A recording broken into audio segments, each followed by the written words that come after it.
If the Founding Fathers owned privateers, if the Founding Fathers owned cannons, then I'd better be able to own a damned belt fed. But you know what?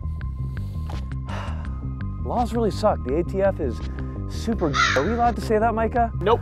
Well, in any case, they are super. We can't get full auto very easily. So a question that everyone has and that we have here in Grantham is it worth it to have a semi-auto belt fed? Do they make sense? We're gonna be talking about two different systems today on Grantham belt feds. But before we get into it, we of course have to thank the biggest sponsor of the channel. The biggest sponsor of the channel is the Sonoran Desert Institute. A big thank you to them for sponsoring this channel. If you're looking to get your start in gunsmithing, they are the way to go. A big thank you to the SDI, and we can't forget what, Micah? Primary arms for the sickest optics on the block. That's fair.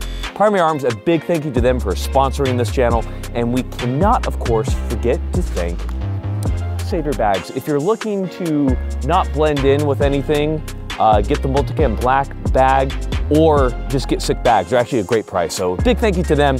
And without further ado, let's get into it.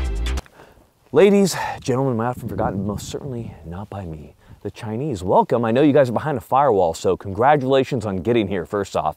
Today we're going to be talking about belt feds. Now the question is, why are we talking about belt feds on Grantham? Well, if we're truly wanting to talk about fighting, if we truly actually wanted to put the fight to someone, anyone, who knows why, no hypotheticals here in Grantham, you do need a weapon that can lay down a good base of fire. And as cool as your, 10.3 ARs are, as cool as your, what would you say, Micah? Your, Strybogs. Your Strybogs are, the fact of the matter is that those weapons have limitations.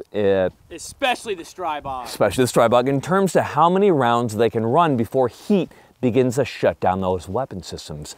So when we talk about a belt fed, we're talking about a system that is made to handle a lot more heat than your typical AR-15. So right here, we have a FN America M249S, which is a semi-auto version. And then over here in our Savior equipment bag, big thank you to them, we have our Fitelight MCR.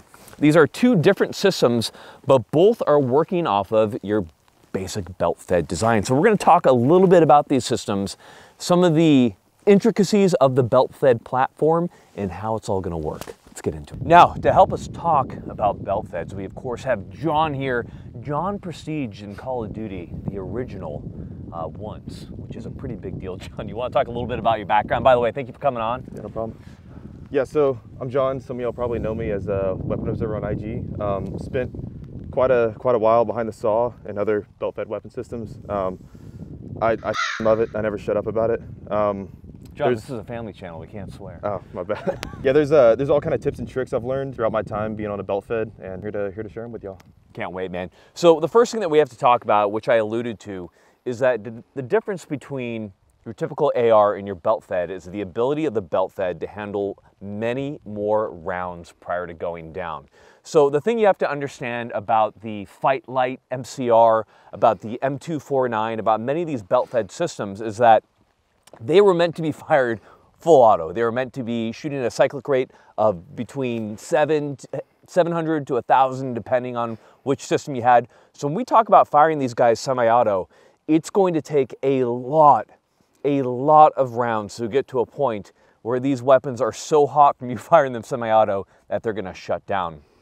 So when we're talking about effectiveness of a system, if you really wanted to lay down a base of fire, this actually is a really good choice just due to how many rounds it can go prior to shutting down. You can really put out a lot of rounds through these different types of systems just due to the fact that they were designed for full auto, but now they're firing semi. Another great thing about belt feds is that there is no size to the magazine. So when we talk about you're being in an emplaced position, if you're defending an area, the belt can essentially be as many links as you want it to be.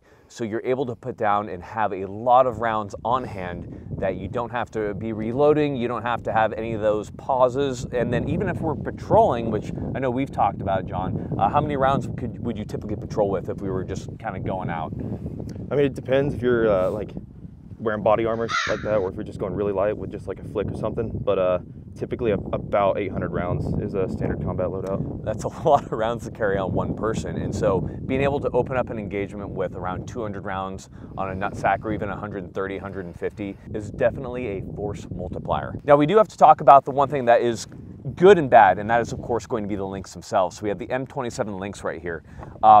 They are cheap, they are effective, but they can be a bit of a pain. For my Army guys out there, I'm sure, you know, my guys in the Marine Corps, the guys who've carried these weapons are just cursing it right now, because there's all these little tips and tricks to making sure that these things feed right. What can you tell us about making sure that these links are going to be working when they're going through our belt fed systems?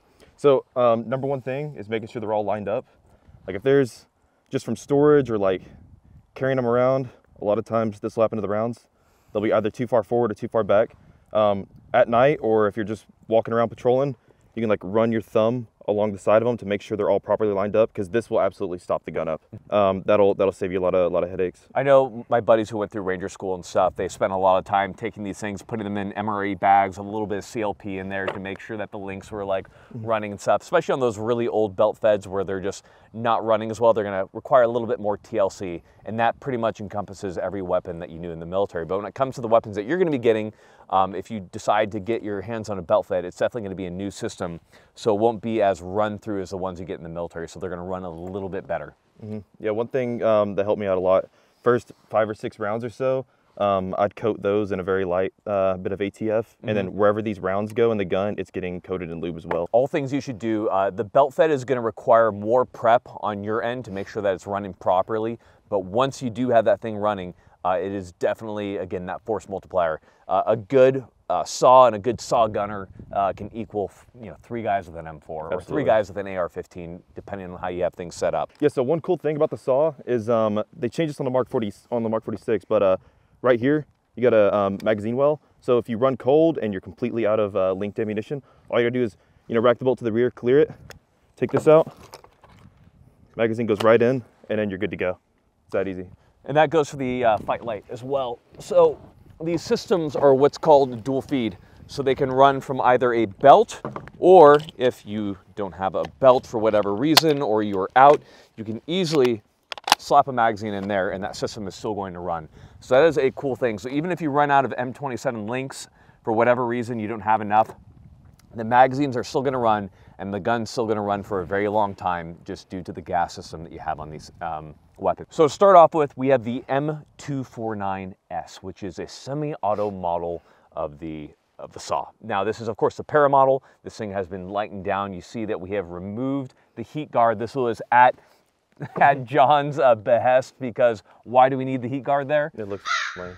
It looks lame, and it's just added weight that we really don't need on this system. That was removed. We have of course added a quad rail to it. We have the better stock, and we of course have changed out the bipod for the updated version. So this is much different from the version that you get from FN in terms of butt stock, in terms of the bipod, and in terms of removing the heat guard. Now, however, all these things can of course be purchased. Now, with all that being said, what we're gonna talk about right now is going to be the manual of arms and the quirks of this weapon. So John, better than many people that I know, you understand this weapon quite well. You spent a lot of time on it in situations that required you to know it because of life and death.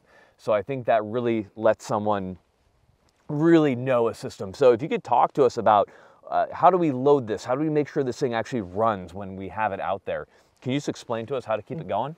Yeah, so obviously on the surface, this looks way more complicated than like your typical AR, but this being an S version or semi-auto only, it actually functions like rather similarly to most guns y'all might be used to. So charging handle, right side, of course. This fires from the closed bolt, just like a regular AR-15 does, this is how this differs from the actual M249. So yeah, chamber around, cross bolt safety right here, just like that. That's obviously fire right there. How are you typically switching the safety when you're actually on the gun? So I just use my knuckle right here. Like I'll just click it over just like that. That's how I actuate the safety. Nothing really that crazy. But I mean, it's nothing really that fancy. It's a semi-auto saw, like got a heavy trigger. So a lot of you might be confused when you're looking at the box right here. So this box is holding all of our rounds that are on M27 links. Now, the question for a lot of people, John, is going to be, how do we keep these things feeding? How do we make sure that these are in a good position to not jam up in this sack right here? Yeah, so you don't want to jam your sack. Whenever you load this nutsack, make sure you do it in like an S pattern. And whenever they feed out, you want it to be what's called brass to the grass. As you can see, there's the actual links right there, and then it's just brass right there. So whenever you load it, the brass is downward. So that's what they call brass to the grass. So what I mean by folding it into an S pattern is imagine like this is the nutsack. And oh, easy. Just loading it like that. So kind of like a S shape, so that whenever it feeds, it goes into the gun easy like that, rather than it being coiled up and it's like catching on itself, and then that's gonna jam the gun up. This gun, it doesn't need a crazy amount of lubricant to keep going, but it definitely needs some, especially given it's a machine gun. Typically keep this in my ankle pocket, but I mean, I'm wearing jeans, so it's just in the kit right now. It's a little Mio bottle. Emptied it out, cleaned it out, filled it full of ATF. So if the gun's like starting to choke up, then ATF, automatic transmission fluid, by the way. Fuck the ATF, but like, yeah, if the gun's starting to choke up on you, all you gotta do is pop that feed tray cover open and then just squirt some on the rail, maybe a little bit on the bolt face. Will you show them precisely where? Yeah. 'Cause I'm curious as well. Again, this was not a weapon that I specifically worked to in the military. Yeah, so gun's starting to give you problems. You pull out that ATF bottle, just like right in here on that ejector, a little bit right there, rack the bolt back a little bit, some down in there, just basically the shiny metal is usually where metal is impacting metal. Like that's how the gun's working. So if you hit those spots, it should get you back up and running pretty easy. Anything up on the feeding mechanism?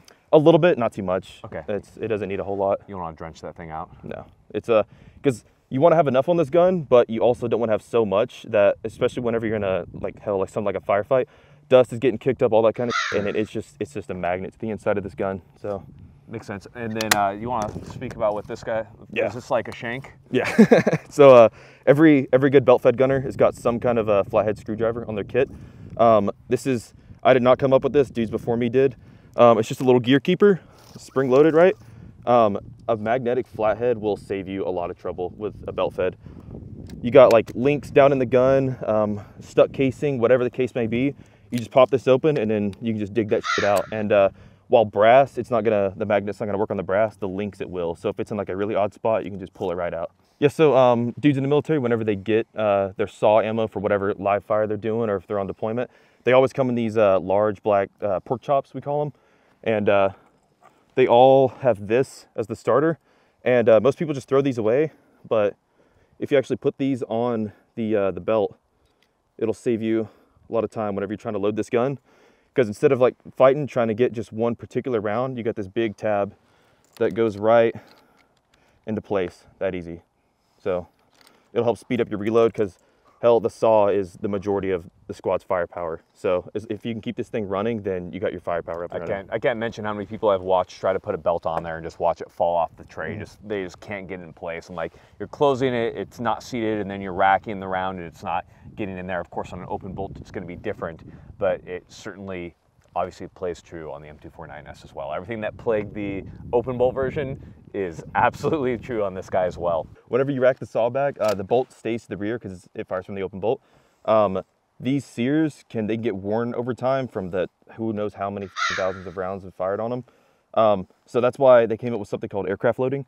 Whenever you get on the bird, hence the name aircraft, and you're like going out to a target, what they would do is obviously put rounds in, close the feed tray cover, but they wouldn't rack it. So the bolt's forward, rounds are in, it's called aircraft loaded. As soon as you land, you just you run off the bird, you rack it, and then you're good to go, put it on safe. A lot of guys also like to do that if they're patrolling, like they're going way into the woods and shit. So if you have a racked 249 and into the barrel like smacks a tree, it's not gonna jolt the gun and potentially send that bolt carrier group forward. And then you have an AD, and it's the whole patrol's compromised at that point. That's not as applicable on the S version, because I mean, it fires from the closed bolt to begin with. Or with a little bit of crime, it could be. So we've talked a lot about loading it, how we're gonna be carrying it. Do you want to talk about anything more when it comes to the front end setup of the saw before we move on to the MCR?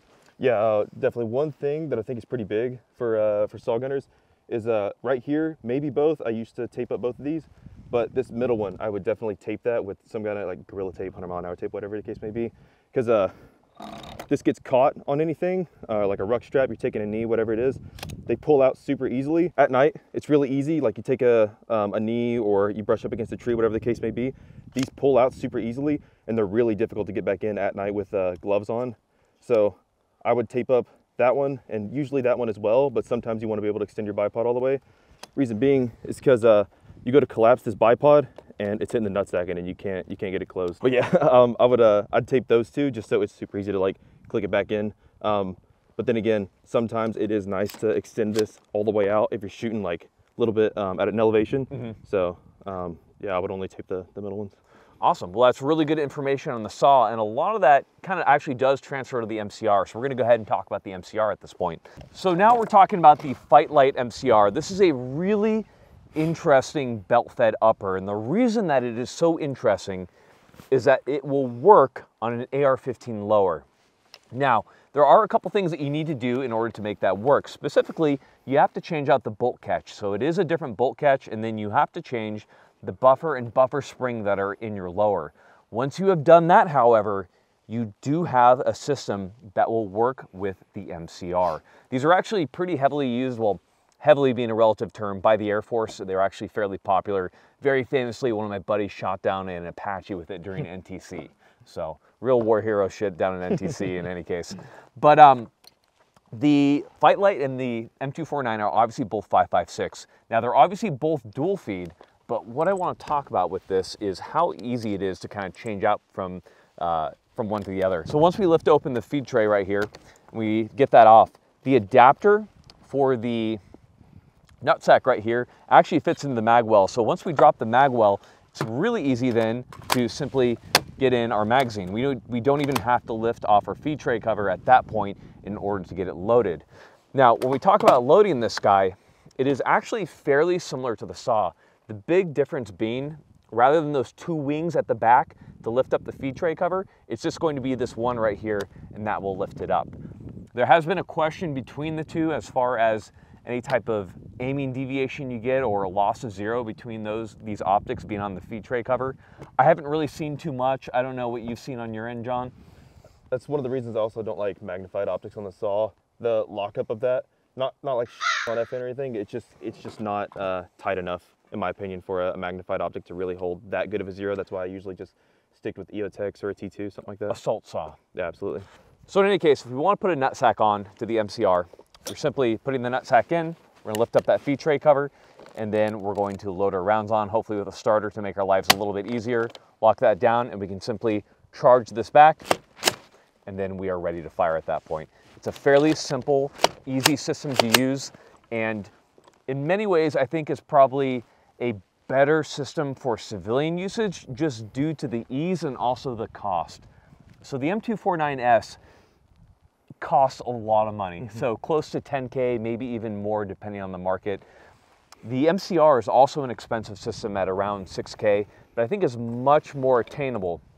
I will say between the two that the saw is probably a more robust platform in terms of being able to handle heat and to go a larger number of rounds, but I find that the MCR is a really nice go-between the two of them. Now there are different barrel lengths between the M249 and the MCR. Right here on the MCR, we do have a 12.5 barrel. That Parasaw has about a 16-inch barrel. There's also an 18+ inch barrel as well as a 16-inch barrel for these. Both these barrels are quick change. And another reason there are going to be many that I think that the MCR is a better system for civilian use is going to be the trigger.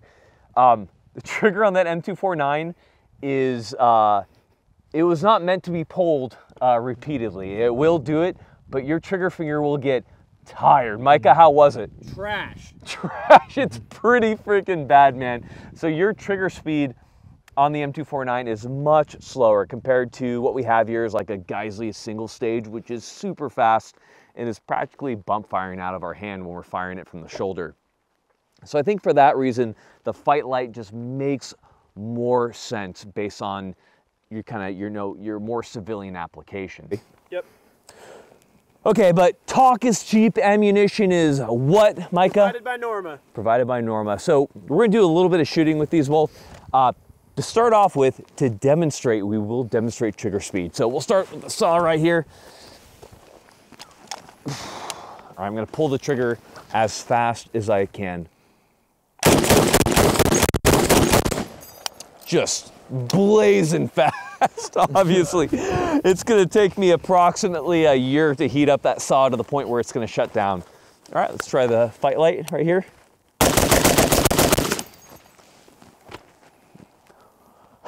Geisley, every time, man. It's just... Come on, give it a loosey. Give it a loosey-goosey grip.